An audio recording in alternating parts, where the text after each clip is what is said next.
हर अखबार ने बहराइच हिंसा को कवर किया था, फ्रंट पेज पर आई थी, सारी बातें थी। लेकिन आज जब ये रियल इन्फॉर्मेशन है कि उस बच्चे की मौत असल में किस कारण से हुई, उसको किसी अखबार ने फ्रंट पेज पे नहीं छापा है। मुझे लगता था कि राज्य सरकार जो 10 लाख रुपए बांट दिए वो जनता के टैक्स से कमाए हुए पैसे हैं। आपने उस सीईओ को इसलिए टर्मिनेट कर दिया क्योंकि उसने उस कथित हमले उस मुसलमान के घर पे हमला करने वाली भीड़ को पर लाठीचार्ज करके तितर बितर करवा दिया था। स्टेट अपना पक्ष चुन चुका है, बिल्कुल। बिना जांच के, बिना किसी चीज के यस, स्टेट पक्ष चुन एग्जैक्ट। चुका है। किसी भी दंगे में यदि हम दिल्ली राइट से लेकर और उत्तर प्रदेश की अगर घटनाओं में देखें तो दुर्भाग्य है कि राज्य सरकार कहीं भी निष्पक्ष कार्रवाई करती नहीं दिख रही। नहीं, मतलब हमने भी तो वक्त देखा है जिसमें तमाम मुहर्रम के जुलूस निकलते थे, नवरात्र के जुलूस निकलते थे, पर कभी इस किस्म का नहीं देखा। हम अपने गीत तो गाते थे, लेकिन ऐसा कोई गीत नहीं गाया जिसमें माँ बहन की गालियां दी जा रही हो, जिसमें ये सारी चीजें हो रही, और ये सब कुछ हो रहा है। कर्नाटका का जो हाईकोर्ट है उसने बोला कि मस्जिद के अंदर घुस के जय श्री राम के नारे लगाने वाला बात कोई उत्तेजक नहीं है, क्योंकि वो तो सार्वजनिक स्थल है। क्या मजाक। हाईकोर्ट इसको तो जब सार्वजनिक रूप से मंदिर के अंदर नारे लगाना जय श्री राम के भड़काऊ हरकत नहीं है, तो वो मंदिर के अंदर मंदिर के पुजारी की सहमति से नमाज पढ़ना कैसे भड़काऊ हो गया था। गैर बीजेपी शासन की हाईकोर्ट्स में जज आमतौर पर ऐसे फैसले दे रहे हैं जो राज्य सरकारों को अस्थिर करते हैं। कि एक जज ने कोर्ट के अंदर एक स्पेसिफिक मोहल्ले को मिनी पाकिस्तान बोल दिया। एक जज ने महिला एडवोकेट को बोला कि आप तो अपने क्लाइंट के अंडरगारमेंट का कलर ही बता सकते हो। कि राज्यपाल और एपेक्स कोर्ट दो ऐसे टूल बन गए हैं आरएसएस और बीजेपी के, जो असहमति की सरकार को अस्थिर करके पूरे देश में घटिया मैसेज दे रहे हैं। तो इतिहास में याद रखने के लिए उन्होंने न्याय की देवी जो 15वीं सदी की यूनान की मूर्ति थी उसको बदल के वहां की पट्टी हटा दी और तराजू की तलवार दे दिया और दूसरे हाथ में संविधान दे दिया। उनको इसी तरीके के कि बोलना कुछ है और करना कुछ है, इसके रूप में याद रखा जाएगा। सीजीआई जो चाहते थे कि उनको इतिहास किस रूप में याद रखेगा, तो इसी रूप में जरूर याद रखेगा कि उन्हें पट्टी खोल दी थी और बोला था कि अब सबको देखने के बाद भी हम अन्याय करेंगे। है ना, हम आपको संविधान जरूर दिखाएंगे एक हाथ से, लेकिन दूसरे हाथ में जो तलवार वलवार है उससे हम आपकी अभिव्यक्ति उसको काटते रहेंगे। आपको ऐसा लगता है कि जो तमाम हाई कोर्ट्स में है ये बेसिकली जुडिशियल अपॉइंटमेंट्स नहीं है, ये सारे पॉलिटिकल अपॉइंटमेंट्स? ये दुर्भाग्य ये है कि हम लोग अब जुडिशरी का इस्तेमाल अपने पॉलिटिकल एस्पायरेशंस के लिए कर रहे हैं। तो जो समाज का जो प्रबुद्ध वर्ग साथ में चल रहा था वो उस हत्या का समान रूप से दोषी है।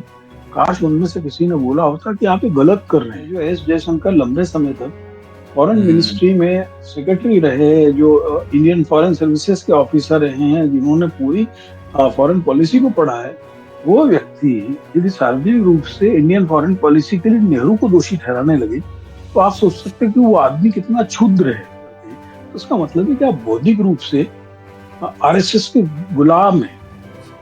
वर्ल्ड बैंक की रिपोर्ट है जो कह रही है कि 13 करोड़ भारतीय, 2-4 नहीं है, 13 करोड़ भारतीय एक्सट्रीम पॉवर्टी में जी रहे हैं। Extreme poverty. दिल्ली से सटे गाजियाबाद शहर के स्थान में पिछले 1 महीने में डिप्थीरिया शहर की बीमारी, जिसको कहा जाता था कि हमारे देश से खत्म हो गई है, पिछले 25 सितंबर से और आज की तारीख तक 10 से लेकर 12 साल तक के बच्चों की मौत डिप्थीरिया से हुई। और ये कहीं खबरों में नहीं है ना। हम लोगों ने 10 साल में एक वो समाज बना दिया है जो उज्जडता, लंपटता, असत्यता और बलात्ता को अब नैतिकता समझता है। सलाम, नमस्कार, मैं हूं कुणाल पाठक और आप देख रहे हैं आज का अखबार। मेरे साथ मेरे मेहमान Pankaj Chaturvedi ji, editor India climatechange.com। नमस्ते सर, स्वागत है आपका।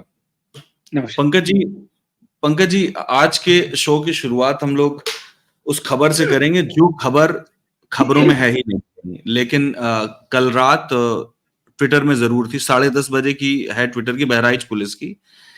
उसमें वो ये बता रहे हैं कि एक हिंदू व्यक्ति की हत्या के संबंध में सोशल मीडिया में सांप्रदायिक सौहार्द को बिगाड़ने के उद्देश्य से जो भ्रामक सूचना दी गई थी, जिसमें बताया गया था कि मृतक को करंट लगाया, तलवार से मारा, नाखून उखाड़ा, तमाम चीजें बहराइच पुलिस ने बताई हैं। ये सारी चीजें अफवाह हैं, और जो ऑटोप्सी रिपोर्ट है उसमें ये साबित हो गया है कि उसकी मौत कैसे हुई, गोली लगने से उसकी मौत हुई थी।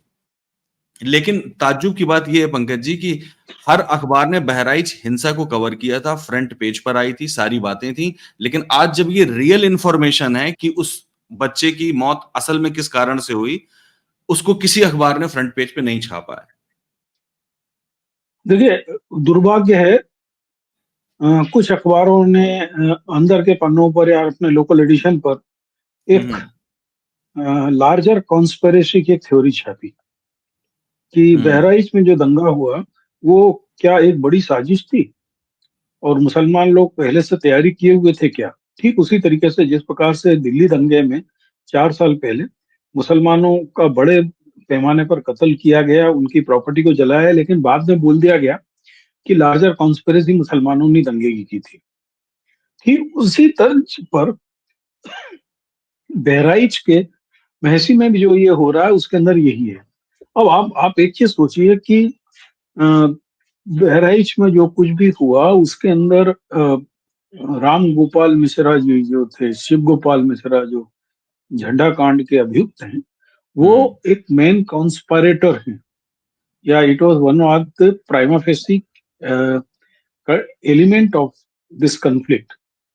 यदि उसके परिवार से राज्य का मुखिया एक प्रकार से मिलता है कि वो विक्टिम है और उसको 5-5 लाख यानी 10 लाख रुपए का मुआवजा मुआवजा देता है और घोषणा कर देता है और स्थानीय विधायक उसको लेकर जाता है, तो इससे इस पूरे दंगे की निष्पक्ष जांच प्रभावित होती साफ दिख रही है। बिल्कुल सही बात।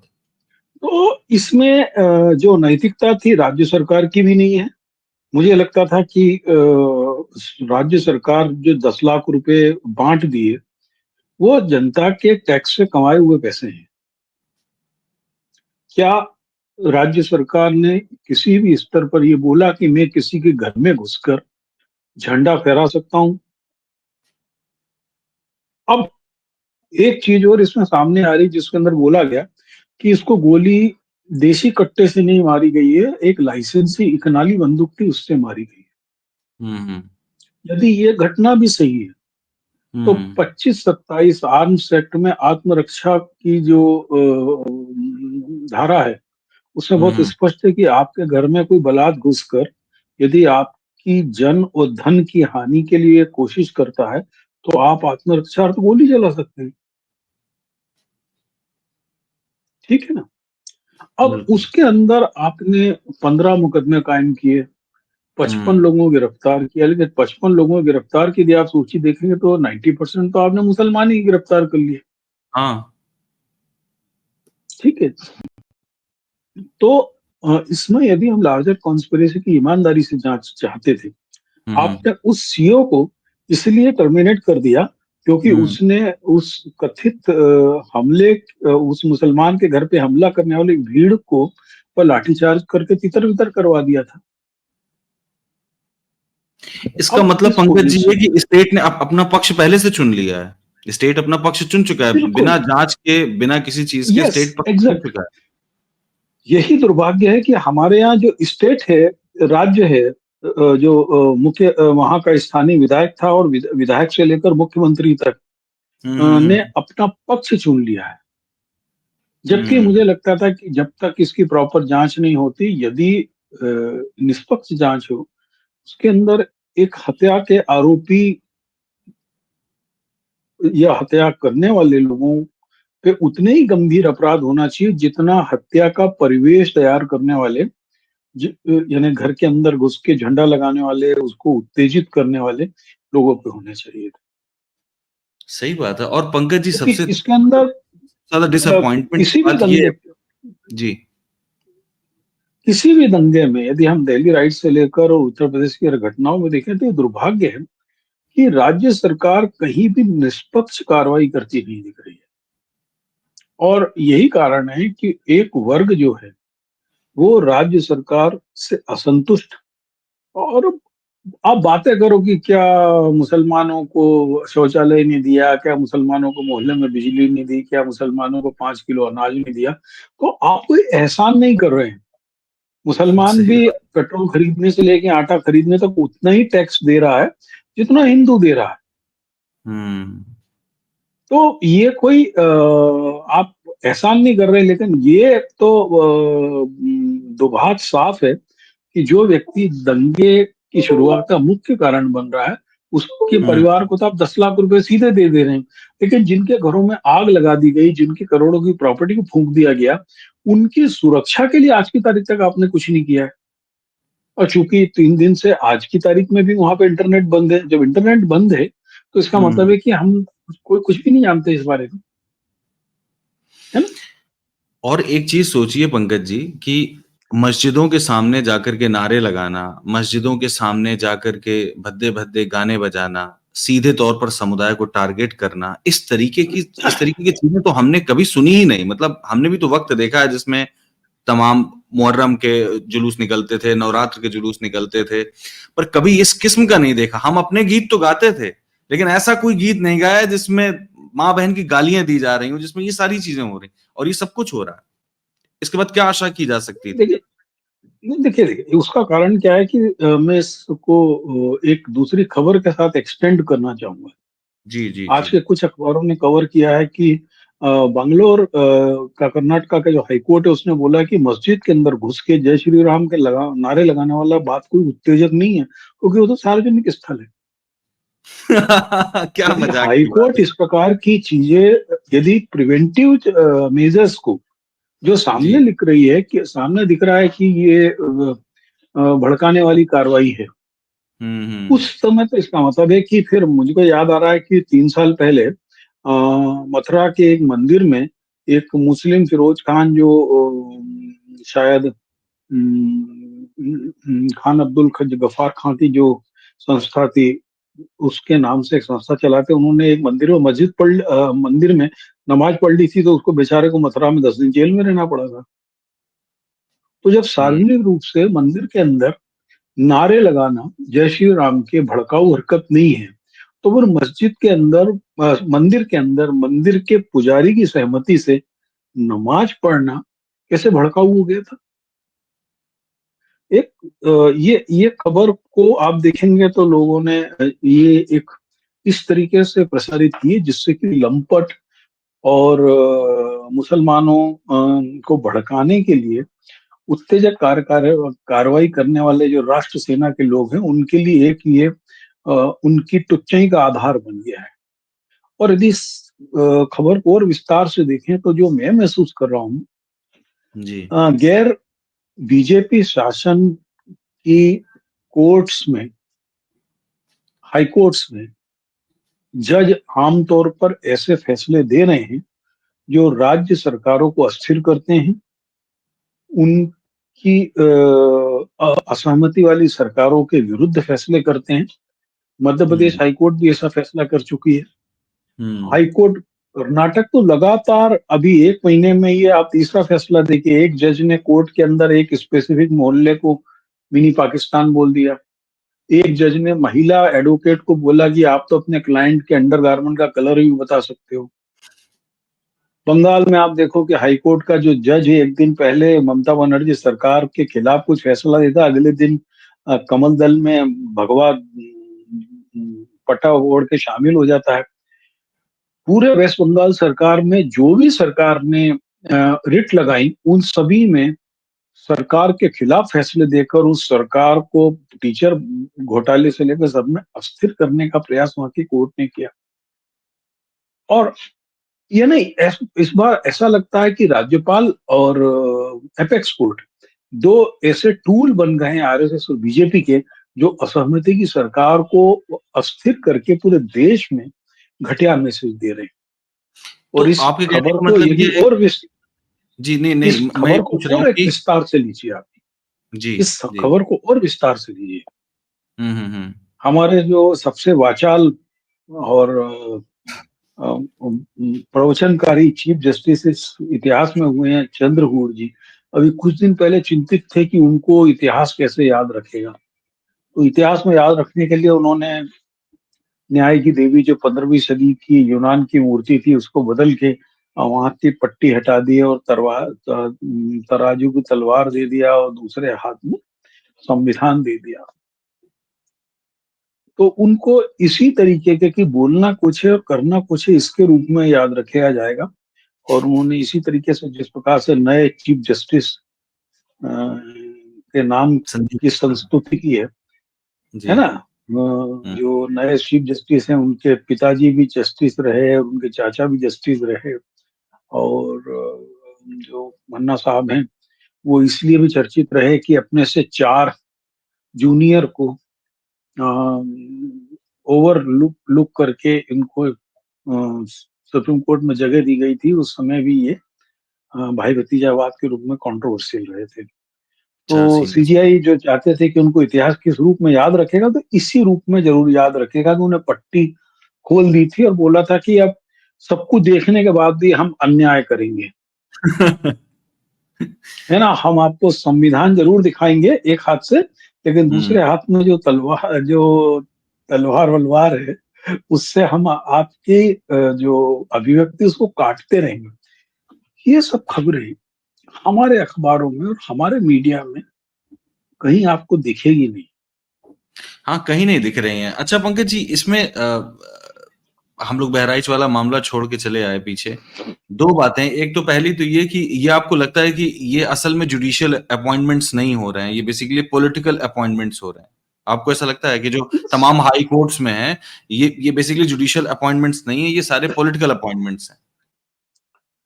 असल चीज तो यही हो रही है कि आप जिन लोग वकीलों को जिन ड्यूरेशन में जज के रूप में अपॉइंट किया जा रहा है और जैसे नाम लेके बोलो कि सुप्रीम कोर्ट में बेला त्रिवेदी के सामने कोई भी आदमी जो एंटी गवर्नमेंट डिसीजन की बात आती जाना ही नहीं चाहता है। ऐसे जजों की संख्या लगातार बढ़ती चली जा रही है क्योंकि ऐसे जज जो हैं आपके डिसीजंस को प्रभावित कर रहे हैं। ठीक है ना। आप हुँ। देखिए कि लगातार 2 साल से दिल्ली राइट्स के जो मामले हैं यूएपीए के उस पे सुनवाई होती है। जो सुनवाई उन्हें डिसीजन की नौबत आने वाली होती तो जज बदल जाते हैं, उसके बाद सुनवाई फिर टल जाती है। तो बिल्कुल। ऐसे कई राज्यों में मसले हो रहे हैं क्योंकि ये दुर्भाग्य ये है कि हम लोग अब जुडिशरी का इस्तेमाल अपने पॉलिटिकल एस्पायरेशंस के लिए कर रहे हैं। ये हुँ। लगातार राम जन्मभूमि का फैसला हो, चाहे 370 का फैसला हो, या 3 तलाक का फैसला हो, जिसमें लोग जाके बैठ जाते हैं और जब जज जुडिशरी में कोई आदमी रंजन गोगोई पे आरोप लगाता है तो बेला एम त्रिवेदी उसको कोर्ट से सिक्योरिटी लोग वाले लोगों से धक्का देके बाहर करवा देती है और उसको पेनल्टी कर दे रही है। ठीक है। तो ये किस प्रकार की हम एक्सप्रेशन ऑफ थॉट की बात कर रहे हैं, हमारे संविधान के निहित मूल्यों के विरुद्ध है। भाई चीफ जस्टिस रंजन गोगोई भगवान नहीं हो गए हैं कि आप सही बात। ईश निंदा की तरह उनकी उनके खिलाफ कोई बात कहने पर आप ये कर देंगे। जिसके ऊपर मॉलेस्टेशन का आरोप लगा उन्होंने खुद ने अपनी जांच करा ली और खुद को घोषित कर दिया कि भाई तो दूध के दूल्हे थे। कॉन्फ्लिक्ट ऑफ इंटरेस्ट का इतना क्लासिक एग्ज़ाम्पल कहीं नहीं है पूरे, जहाँ खुद उन्होंने अपनी तो जाँच। क्योंकि जुडिशरी को कवर करने वाले तो जर्नलिस्ट नहीं है, दूसरा जो जर्नलिस्ट हैं भी तो वो हुँ। सेकेंडरी सोर्सेस के ऊपर इस समय डिपेंडेंट है ना। और लाइव लासरी की एजेंसी इस पे जो हिंदी में मिल जाता है उसको अपने तरीके से छाप देने इसके अलावा कुछ भी नहीं कर पा रहे। हुँ। बिल्कुल सही कह रहे हैं आप, यही हो रहा है। अच्छा पंकज जी, एक चीज़ मेरे दिमाग में बार-बार आ रही है, ये मुझे लगता है कि आपसे जानना ज़रूरी है कि ये जो बहराइच पुलिस ने जो मतलब क्लैरिफ़िकेशन दिया है, ताकि जो फर्दर हिंसा है, जो फर्दर कम्युनल क्लैश है, वो रोका जा सके। क्योंकि सोशल मीडिया में तमाम बीजेपी के नेता और राइट विंग जो ट्रोल्स हैं, जो हैंडल्स हैं, वो इसी चीज़ को फैला रहे हैं कि कितनी हिंसक तरीके से उस बच्चे को मारा गया, जिसने ऊपर चढ़ कर के उपद्रव शुरू किया था। मैं बस इतना जानना चाह रहा हूँ कि क्या किसी अखबार को नहीं लगा कि इस क्लैरिफिकेशन को छाप देने से ठीक रहेगा, या उनको लगा कि वो ट्विटर में है, मतलब एक्स में है, इस वजह से ना छापा जाए? उसको पीआईबी ने निकाला होता या कहीं और से आता तो छापते उसको वो। देखिए, एक चीज समस्या ये है कि एक सूचना को समाचार कैसा बनाया जाए, उसके लिए कोई भी व्यक्ति अब काम करने को तैयार नहीं है। तो अधिकांश अखबार मैं ये कह रहा था पंकज जी कि सीधी-सीधी सूचना भी तो सामने रखी जा सकती थी, बहुत सिंपल सा क्लैरिफिकेशन है, वो अगर सीधे भी रख दिया जाता तो क्या बुराई थी? आप एक देखिए ना कि पहले से हम एक धारणा के साथ में अखबार निकाल रहे हैं जिसके अंदर राम गोपाल मिश्रा जी जो हैं अब भगवान हो चुके हैं। हुँ, तो राम गोपाल मिश्रा जी की छवि खराब ना हो, इसके लिए अब हमको कोई भी समाचार ऐसा नहीं छापना है, ठीक है? यदि हुँ, आज देखिए कि उस इलाके में चौथा दिन है इंटरनेट बंद है, वहाँ कर्फ्यू नहीं लगाया गया है लेकिन कर्फ्यू सही की स्थिति है। हर गाँव से जितने भी थोड़े से भी चर्चित मुस्लिम हैं उन सबको उठा लिया गया है, ठीक है? तो ये क्यों किया जा रहा है? वही आप डराने यदि की उस वीडियो को या आप मतलब यदि कई वीडियो जिस एंगल से हैं, उसमें आप हुँ, हुँ, देखो कि बड़े पढ़े-लिखे लोग, कई सरकारी कर्मचारी, जब वो लड़का झंडा उतार के दूसरा लहराता है, तो सिर पे हाथ मार के वो तेरे की करके हँसते हुए पलट के जाते दिख रहे हैं। एक सिपाही जी हैं, वो अपना मुँह मोड़ते हुए दिख रहे हैं। तो जो समाज का जो प्रबुद्ध वर्ग साथ में चल रहा था, वो उस हत्या का समान रूप से दोषी है। काश उनमें से किसी ने बोला होता कि आप ये गलत कर रहे हैं। काश उनमें से किसी ने ये बोला होता कि सो एंड सो की माँ का फलाना और काटे जाएँगे वाले गाने नहीं बजाए जाएँ। बिल्कुल। लेकिन जो हाई कोर्ट बोलता है कि वो तो सार्वजनिक स्थल है, वहाँ पर आप कुछ भी बोलो तो धार्मिक भावना आहत होगी ही, कहना चाहिए कि हाई ठीक कोर्ट है? बेशर्मी कर रहा है, मतलब इससे अधिक और क्या हो सकता है? ऐसा थोड़ा ना है कि लोग संविधान समझते हालाँकि नहीं। हालाँकि आप जैसे मेरी आशंका है कि जज साहब के आदेश को आजकल में सुप्रीम कोर्ट में चुनौती दे दी जाएगी और वो हुँ। उनको उसमें मुँह की खानी पड़ेगी। पर उससे पंकज जी होगा क्या, डे टू डे लाइफ में वो कितनी ज़्यादा सांप्रदायिक डिसीज़न ले रहे होंगे, अब हर डिसीज़न तो सुप्रीम कोर्ट नहीं पहुँचेगा। ये तो बहुत बड़ी टिप्पणी नहीं, कर दी नहीं, उन्होंने, बिल्कुल आप विरोधाभासी कर है। भी नहीं सकते आप कर भी नहीं सकते ना, सुप्रीम कोर्ट बहुत सारी चीज़ों को लेता ही नहीं है। बिल्कुल, है ना? बहुत सारी चीज़ें रहती है कि वो कहते हैं कि नहीं अभी तो सिंगल बेंच का फैसला है, आप उसको चीफ जस्टिस की बड़ी बेंच के लिए चैलेंज करो, उसके बाद हम हाई सुप्रीम कोर्ट में सुनेंगे। बिल्कुल सही बात है। पंकज जी, एक खबर है जो मुझे लगता है कि इस पर ज़रूर चर्चा होनी चाहिए। हमारी उस दिन भी बातचीत हुई थी निज्जर मामले को लेकर के, कनाडा को लेकर के जो चर्चा थी। आज आपने जी, अखबार में देखा होगा कि ये जो फाइव आइज नेशंस हैं, जिसमें ऑस्ट्रेलिया, न्यूजीलैंड, कनाडा और यूएसए और ब्रिटेन शामिल न्यूज़ीलैंड। हैं। ये हुँ, ज्यादातर राष्ट्र जो है, ये फाइव आइज के नेशन कनाडा के साथ मिल गए हैं और इस बात के साथ सहमत हैं कि भारत जांच में सहयोग नहीं कर रहा है। तो आप देखिए हाँ, कि इस तरीके से तो भारत की स्थिति कमजोर हो जाएगी ना। जो आपने उस दिन बात कही थी कि ये डिप्लोमेटिक टसल चलती रहती है, स्पाइस आपस में सब कुछ करते रहते हैं, पर जब ये झगड़ा गली मोहल्ले के झगड़े की तरह चौराहे पे पहुंच जाता है, तब दिक्कत है। ये प्रॉब्लम। देखिए अमेरिका में भी वो निशान गुप्ता नाम के एक सो कॉल्ड रॉक एजेंट पे मुकदमा चल ही रहा है, हाँ, हाँ, हाँ, हाँ, हाँ। ठीक है? जी। है क्या कि कोई भी देश प्रोफेशनल गुंडों के ज़रिए हत्या कराने के मामले में अपने देश के हुँ। मैदान को खुला नहीं छोड़ सकता है, हाँ, बिल्कुल। ठीक है? यदि हम ह्यूमन राइट पॉलिसीज़ को स्पेशली यूरोप और अमेरिकन कंट्रीज़ में देखें तो वो भारत सरी की नहीं है, हुँ।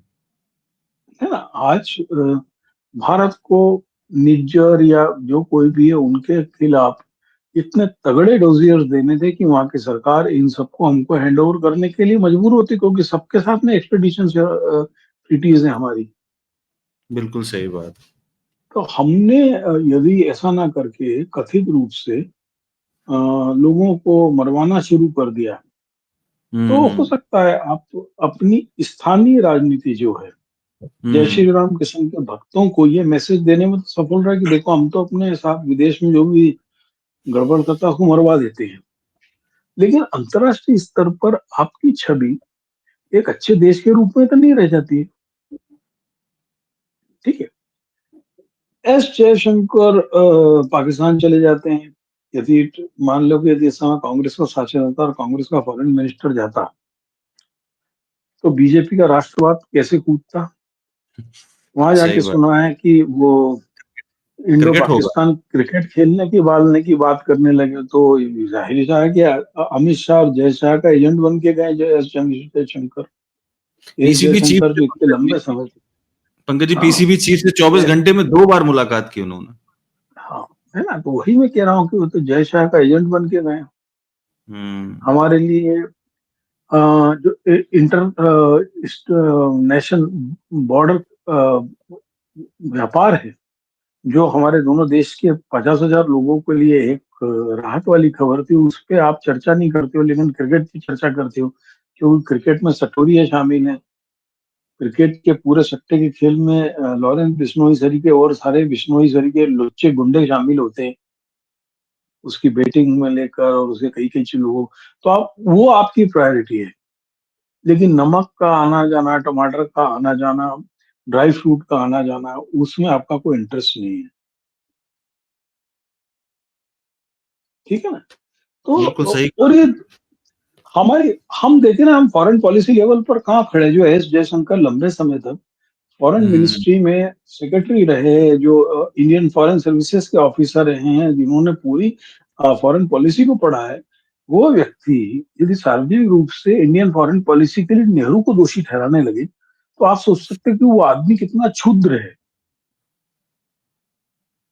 किस तरीके बिल्कुल। का क्षुद्र है। जिस समय कोई कम्युनिकेशन इतना मजबूत नहीं था, जिस समय देशों के बीच के रिश्ते कितने तरीके से बन जाते थे, वहां उस समय पंचशील के सिद्धांत की बात हो रही हो, जिस समय निर्गुट आंदोलन की बात एक व्यक्ति ने खड़ी कर दी हो, जो देश बिल्कुल। ताजा ताजा आजाद हुआ था, और आप उस व्यक्ति की विदेश नीति को की आलोचना करते हैं, तो उसका मतलब है कि आप बौद्धिक रूप से आरएसएस के गुलाम हैं। नेहरू भी भगवान नहीं थे, गांधी भी भगवान नहीं थे, उनके बहुत सारे निर्णय से असहमति हो सकती है, लेकिन ब्रॉडर लेवल पर पॉलिसीज को लेकर नहीं हो सकती, जो सर्कमस्टांसेस में थी। है ना। तो उस पोजीशन में आप देखिए कि देश उन लोगों को किस रूप में याद करेगा, जो लोग कंधार में खुखार आतंकवादियों के बदौलत जहाज को रिलीज करा लेते हैं, जो अमृतसर में विमान ना उड़े उसके लिए सब कम्प्रोमाइज करते हैं, जो संसद हमले के बाद में पूरी फौज का मूवमेंट करा देते हैं, जिसके अंदर कई हजार करोड़ रुपए खर्च करते होते हैं, और 146 सैनिक हमारे केवल मूवमेंट में मर जाते हैं, और मूवमेंट के बाद में बॉर्डर से सेना को वापस ले लेते हैं। हम उन लोगों की विदेश नीति को कैसे याद करेंगे कि करगिल में हमारे सैनिक मारे जा रहे थे और हम नवाज शरीफ के कारखानों से चीनी खरीद रहे थे। हम उन लोगों को कैसे याद करेंगे कि जब पूरे देश को मालूम था कि पाकिस्तान आतंकवाद को उपजा रहा है, तो हमारा प्राइम मिनिस्टर अचानक वहां के प्राइम मिनिस्टर के घर में शॉल वॉल लेके आ जाता है, और उधर से उनकी अम्मा के लिए शॉल आने लगती है, और शपथ समारोह में भी बुला लिया जाता है। इन चीजों के फॉलो पे हमारा मीडिया कभी स्वतंत्र राय नहीं रखता है। वो पीआईबी के प्रेस नोट को ही समाचार समझता है। इसका मतलब ये भी है कि आप ये भी कहना चाहते हैं कि जो संघाई कोऑपरेशन ऑर्गेनाइजेशन की जो मीटिंग इस्लामाबाद में चल रही है एससीओ की, उसमें जयशंकर साहब के जाने का सिर्फ एक ही पर्पस था, ताकि ये जो है जय शाह साहब का मैसेज वहां पहुंचा दिया जाए, पाकिस्तान के साथ हमारा क्रिकेट शुरू हो जाए, भले ट्रेड हो या ना हो, लोगों को उससे रोजगार हाँ, मिले या ना मिले, लेकिन क्रिकेट सटोरियों और दौलत का कारोबार बढ़ता रहे। बिल्कुल, बिल्कुल आप ठीक है। ठीक बात है। अच्छा, ये सारे लोग, अब जब भी देश का ध्यान भटकाना हो तो क्रिकेट की बात तो करनी ही पड़ेगी आपको, क्योंकि भारत तो क्रिकेट के लिए लुनैटिक है। और और आपको ध्यान कहाँ से भटकाना है? ध्यान आपको भटकाना है वर्ल्ड बैंक की रिपोर्ट से। वर्ल्ड बैंक की रिपोर्ट है जो कह रही है कि 13 करोड़ भारतीय 2-4 नहीं है, 13 करोड़ भारतीय 13 एक्सट्रीम पॉवर्टी में जी रहे हैं, एक्सट्रीम पॉवर्टी। इस रिपोर्ट की कहीं चर्चा जिनकी नहीं है, किसी अखबार में चर्चा नहीं है इस रिपोर्ट की। बिल्कुल। तो वो 13 करोड़ लोग हैं जिनकी दैनिक आय 181 रुपए प्रतिदिन से भी कम है। बताइए। हालांकि सन 90 की तुलना में देखें तो कहा जाता है कि पहले की तुलना में संख्या बहुत कम हो गई है।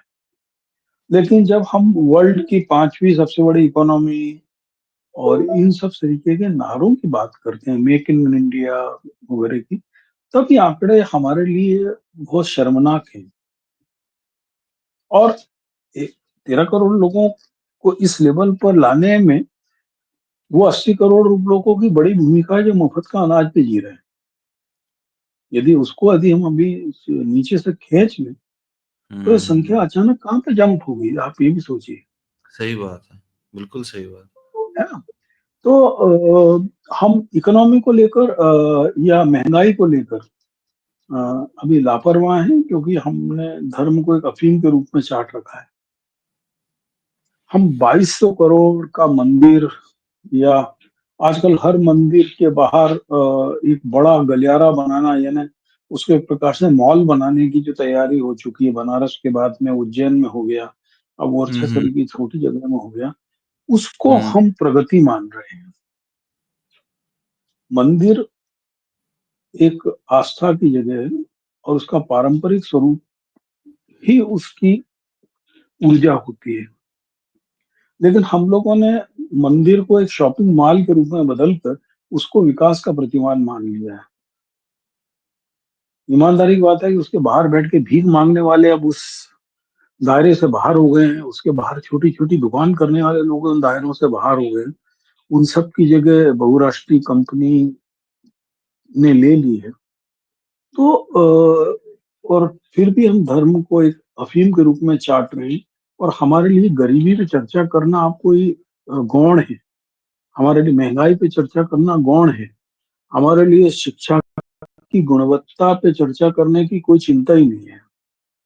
और इन सब पे कोई अखबार, कोई भी डिजिटल मीडिया, इलेक्ट्रॉनिक मीडिया इस पे विस्तार से चर्चा नहीं कर रहा है कि यदि यही गति रहती है तो नेक्स्ट 10 ईयर में, जब देश धीरे धीरे बुजुर्ग होना शुरू हो जाएगा, नेक्स्ट 20 ईयर में जब दुनिया के सबसे ज्यादा बूढ़े हमारे देश में होंगे, हम कहाँ खड़े होंगे? और कोई पॉलिसी नहीं उनके लिए हमारे पास अभी, कुछ भी नहीं। अभी आप देख, जिस देश में तेजी से हम बूढ़े होने की ओर बढ़ रहे हैं, जिस देश में तेजी से हम डायबिटिक सही की बीमारियों की चपेट में आ रहे हैं, उस देश में इन सब के लिए हम लोग कुछ सोच नहीं रहे। हम इकोनॉमी की बात जरूर करते हैं कि बढ़िया, ज्यादा बीमार होंगे, ज्यादा दवाई बिकेगी तो पर कैपिटा आय ज्यादा दिखा के हम बता दें कि हम 5वीं लेवल की इकोनॉमी हो गए। लेकिन हमारा मानव संसाधन, ह्यूमन रिसोर्स का मैनेजमेंट क्या है हमारा, इसके ऊपर तो कोई सोच नहीं है। हम सोचे कि आप देखिए कि अभी आप दिल्ली से सटे गाजियाबाद शहर के स्थान में पिछले 1 महीने में डिप्थीरिया सरी की बीमारी, जिसको कहा जाता था कि हमारे देश से खत्म हो गई है, पिछले 25 सितंबर से और आज की तारीख तक 10 से लेकर 12 साल तक के बच्चों की मौत डिप्थीरिया से हुई, और ये कहीं खबरों में नहीं है, तो है ना? अब आप देखिए कि अभी पिछले 24 घंटे में बिहार में सारण और सीवान 2 जिलों में जहरीली शराब पीने से 15 लोग मर गए, 100 से अधिक लोग गंभीर हालत में। इन सबका संबंध हमारे पुअर इंफ्रास्ट्रक्चर, हेल्थ हाँ, के प्रति लापरवाही का नजरिया मीडिया और इसका, और असली खबरों को कारपेट के नीचे छुपाने का जो हमारा चरित्र है, उसको दर्शाता है। आप देखिए ना कि 15 लोगों का जहरीली शराब पीने से मर जाना उस राज्य में जहां पर शराब बंदी है। हाँ, सही बात, मजाक ही है। अच्छा, एक चीज ये जो डिप्थीरिया के बारे में पूछूंगा मैं कि जब ये ट्राइवेलेंट टीका लग रहा है, इसमें डीपीटी का, इसके बाद भी अगर बच्चे मर रहे हैं, इसका मतलब इम्यूनाइजेशन जो प्रोग्राम है उसकी रीच प्रॉपर नहीं है। सब तक नहीं पहुंच पा रहा है। 2-3 चीजें हैं इसके अंदर, मुझे जो लगता है कि क्योंकि मरने वाले बच्चे 10 से 12 साल उम्र के हैं, यानी हम्म। पिछले 10-12 साल में पैदा हुए हैं। हम्म। इसका मतलब हुआ कि इस दौर में एक दौर था उस समय कि आपने देखा होगा कि घर में सुरक्षित प्रसव की बात होने लगी थी। हम्म। हम्म। उसके कि वो आभा कौन सी बहन जी हैं वो घर में ही प्रसव करा सकती है। उसके हम्म। बाद में बोला गया था कि हॉस्पिटल में डिलीवरी को हमको प्रमोट करना चाहिए। ये जो पूरी प्रोसेस है इसके अंदर जो अनिवार्य टीकाकरण था, 5 हम्म। टीके लगने का, उसमें हम्म। लापरवाही हुई है एक चीज, या यही फिर बात। उन टीकों का प्रॉपर रख रखाव किए बिना लगा दिए गए टीके। गुणवत्ता। ठीक है ना? बिल्कुल। तो कोई ना कोई दिक्कत तो हुई है, क्योंकि यदि पिछले 20 दिन में 4 बच्चे मर जाते हैं और इससे सैकड़ों केस गाजियाबाद में आते हैं। हम्म। हमें नहीं मालूम है सिवान और सारण जहाँ पर शराब पी के मर रहे हैं लोग, वहां पर इस हम्म। टाइप के कितने केस हो रहे होंगे कल है। सही बात है, और इस पर कोई जांच भी नहीं, ना कोई बात हो रही है। बिल्कुल। मतलब बात देखिए कि हम लोग जो हमारा जो राष्ट्रवाद है, हम लोग किस हम्म। लेवल पर जी रहे हैं। मैं अभी एक खबर देख रहा हूँ कि किशनगंज से जो कांग्रेस के सांसद डॉक्टर जावेद, उनको सोशल हम्म। मीडिया पर एक कोई हिंदू राष्ट्र नाम का पेज है, सभी लोग जानते हैं कोई हिंदू राष्ट्र नाम का पेज कौन चलाता है, वो हम्म। आईएसआई का एजेंट का आरोप लगा रहा है, उसको जान से मारने की धमकी दे रहा है। अब लेकिन समस्या वो हो जाती है कि यदि इस मामले को पुलिस कायम करे तो वो कोर्ट का रेफरेंस दे सकती है कि यदि हम हंस के बोलते हैं गोली मारो सालों को तो वो गंभीर अपराध नहीं होता है। हम मस्जिद के अंदर घुस के जब जय श्री राम बोलते हैं तो भावना आहत नहीं होती है। तो हिंदू राष्ट्र यदि बोलता है कि हम किसी आईएसआई के एजेंट को गोली मार सकते हैं तो वो अपराध हो ही नहीं सकता है, वो तो राष्ट्रवाद हो सकता है कोर्ट इसको कहे। बिल्कुल कह सकता है। तो अच्छा, ये बड़ा अखबारों ने भी क्या कर लिया है पंकज जी, कि हर वो खबर जो समाज को डिवाइड करती है, अब उसकी ऑथेंटिसिटी कितनी है ये उन्हें नहीं मालूम होगा, लेकिन उसको खबर के रूप में जरूर रखते हैं। जैसे आप देखिए, सहारनपुर की खबर है, रोटी पर थूकने का वीडियो जो वायरल हुआ था, उस पर मामला दर्ज कर लिया गया है। मैं ये मैंने कई बार पढ़ने समझने की कोशिश की, पर मुझे कहीं समझ में नहीं आया कि ये रोटियों पर और खानों पर थूकने का और थूक लगा करके काम करने का, ये जो बार बार नैरेटिव बनाते हैं, इसको लेकर के तमाम लोग ये मानने लगे हैं कि ये बातें सही हैं, ऐसा करते हैं मुसलमान, ऐसा करते हैं। क्या ये सच है? अब ये बड़ा आश्चर्यजनक चीज है जी। कि दशकों से सदियों से जो मुसलमान स्पेशली तंदूरी रोटी के लिए एक्सपर्ट कहे गए, हम्म। तंदूरी खाने के लिए, हम्म। उनको संदिग्ध बनाने में आखिर क्या भूमिका है, क्या कुछ लोग करते हैं मुझे नहीं मालूम है। लेकिन मीडिया का एक चरित्र मैं आपको बताऊं। हम्म। गाजियाबाद जिले के क्रॉसिंग रिपब्लिकन में एक औरत नौकरानी पे आरोप लगाए कथित रूप से अपने पेशाब में रोटी गूंद के खाना खिलाती थी। पूरे परिवार के और लीवर खराब हो। हाँ, उस खबर को हिंदुस्तान सरी के अखबार ने तत्काल अपनी वेबसाइट पे डाला और उसमें जो औरत का चरित्र था उसको मुस्लिम थी। दर्शाने के लिए उसको बुर्का पहना दिया। हम्म। अब एक इमेज आप जो पूरी पाठक है उसकी धारणा बदलती कि ये वही लोग वो सब करते हैं। इसीलिए किया भी, ये अखबार ने ईमानदारी की जानता। बात है। हाँ, इंटेंशनली किया जबकि वो औरत मुस्लिम नहीं है। हम्म। ठीक रीना है। देवी नाम है शायद तो उनका। हाँ, तो ये जो चरित्र है, ये लोग कौन लोग हैं? लोग शलम मणि त्रिपाठी सरी के लोग ही हैं, जो हम्म। मुख्यमंत्री के सलाहकार बनकर लोगों को उत्तेजित करते हैं कि बहराइच के सभी पत्रकार मुसलमान हैं इसलिए मुसलमान ही खबर भेज रहे हैं। बिल्कुल। ठीक है। तो इन चीजों की तो सच्चाई ये नहीं पता एक चल सकती इसका मतलब कभी। नहीं, हमें सच्चाई से करना भी क्या है। हम्म। हमको तो प्रेमचंद वाली जो कहानी नमक का दरोगा, जिसमें वो कहते हैं कि वेतन तो चांद की कला की तरह होता है जो हर दिन घटता चला जाता है, लेकिन ऊपर की कमाई मजार पर चढ़ने वाली वो राशि होती है, असली निगाह उसको होना चाहिए, इसको रोज कितनी चढ़ोत आ रही है। तो सभी अखबारों का नियम हो गया है कि मुझे अखबार बेचने से ज्यादा उसको मिलने हम्म। वाले विज्ञापन पे सोचना है। तो विज्ञापन कब मिलता है आपको? सरकारी विज्ञापन नहीं मिलते हैं, और कॉर्पोरेट के विज्ञापन आपको तब मिलते हैं जब आपके ऊपर शलभ मणि त्रिपाठी या ऐसे किसी सूरत शौचालय की किस्म के इंसान का आशीर्वाद होता है। और उनका आशीर्वाद लेने के लिए आपको बुर्का, टोपी, मुसलमान, पाकिस्तान, बकरा, थूक, ये सब करना ही पड़ेगा। इनको इंस्टीट्यूशनलाइज कर दिया है, इन चीजों को इतना इंस्टीट्यूशनलाइज नहीं कर तो दिया कि आपको जब खबर विज्ञापन ही छपी, नहीं मिलेंगे। हाँ कि खबर छपी तो हिंदुस्तान ने देखिए वो जो डिपिक्शन करने वाली जो फोटो इमीडिएटली, लगाई सो मुसलमान को बना दिया। इमीडिएटली, जबकि आपको बताएं कि जो हिंदुस्तान का गाजियाबाद की जो टीम है, वो उस हम्म। घटना क्रम जहां पे हुआ है उससे 500 मीटर दूर पे ही रहते हैं वो लोग। वहां के उस हमारे जो ब्यूरो चीफ है, जो लोग वहां तक जाकर या उसकी उन्होंने कभी पूछने की जरूरत नहीं समझी कि इसकी हकीकत आपकी क्या कभी है। चर्चा होती है इन लोगों से, आपकी कभी बातचीत होती है पर्सनली की मतलब कि हाँ भैया कर हाँ, क्या रहे हो? होती रहती है, होती रहती है। लेकिन दुर्भाग्य वही है कि उनके अपने कुतर्क हैं, हमारे अपने तर्क हैं। क्योंकि हम लोगों ने 10 साल में एक वो समाज बना दिया है जो हम्म। उद्दंडता, लंपटता, असत्यता और हम्म। बलात्कार को अब हम्म। नैतिकता समझता है, मूर्खता पे गर्व करता है,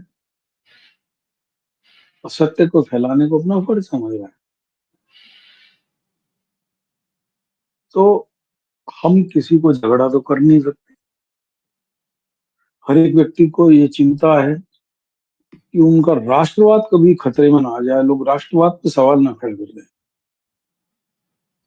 हम्म। राष्ट्रवाद में थूक जिहाद, मूत जिहाद, सब में जो सरकारी पक्ष बोलता है उसके साथ खड़े मिलते है ना। हम्म। लव जिहाद की थ्योरी ऊपर से नीचे गिर गई थी सुप्रीम कोर्ट में। अर्बन नक्सल की थ्योरी के बारे में आरटीआई में मालूम पड़ चुका है ना? यूपी तो हर यूपीएससी किस्म की जिहाद जो, तक हो चुकी है, जिहाद का कोई वो नहीं है, मतलब हाँ जितना जिहाद जिहाद शब्द में नहीं जुड़ा होगा उतना इन्होंने हिंदुओं ने इकट्ठा कर दिया। हाँ, यूपीएससी जिहाद। लेकिन डीजे जिहाद और नारा जिहाद, झंडा जिहाद, हम्म। इसके ये ऊपर हम लोग बिल्कुल चुप रह जाते हैं।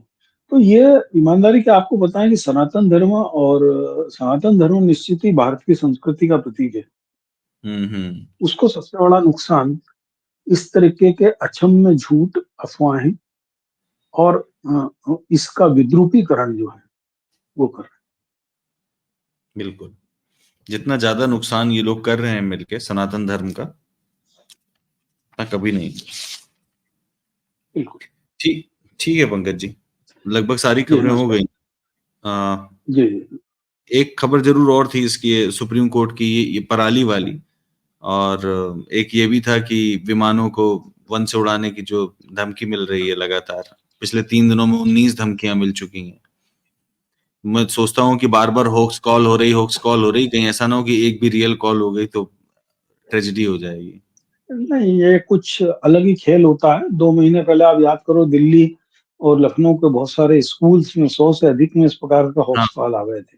हाँ, आ तो रहे थे। ये सब हमारे देश में बहुत सारी कुछ संस्थाएं हैं, सरकारी गैर सरकारी स्तर पर, जो अपनी हम्म। अफवाहों की ताकत कितनी है उसको टेस्ट करती रहती है कई कई बार, है ना। हम्म। हम्म। तो और ये हर बार दशहरे में रावण का जलना और पराली का शोर होना, ये हम्म। एक हर साल के रिवाज है। तो उस रिवाज के तहत आप पराली को देखो। जबकि और- ऑन रिकॉर्ड बार बार कहा जा रहा है कि दिल्ली में बढ़ने वाले प्रदूषण का सबसे बड़ा कारण धूल और दूसरा वाहनों का धुआं है। जब हम्म। पराली नहीं जलती तब भी दिल्ली का तो आईक्यू, जो क्वालिटी इंडेक्स है, वो उससे भी बदतर है। उससे सटे हम्म। गाजियाबाद में तो साल में 10 दिन भी स्वच्छ हवा नहीं मिली है, पराली ना जलने के बावजूद। तो और एक लखनऊ एक में ये कौन सी पराली रस्म, जलती है, सोचिए, लखनऊ में भी तो पराली नहीं जलती, यहाँ पर देख लीजिए आप, ये यहाँ तो हालत रस्म खराब। अदायगी है, हमारा रस्म अदायगी है। हम्म। पराली जो है हरियाणा और पंजाब में एक राजनीतिक मुद्दा है, ऐसे ही है। ठीक है ना। जी। और ये मैंने देखा कि मतलब सुप्रीम कोर्ट के मामले में मैंने महसूस किया है कि कार्रवाई से खूबसूरत जो चीज है वो है फटकार।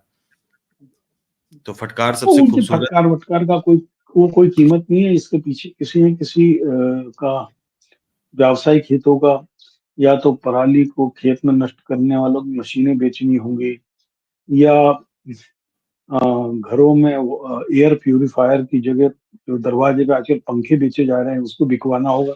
कुछ न कुछ उसके जी, पीछे का व्यापारिक तंत्र है। बिल्कुल। ठीक है सर, ठीक है इसको सर। खत्म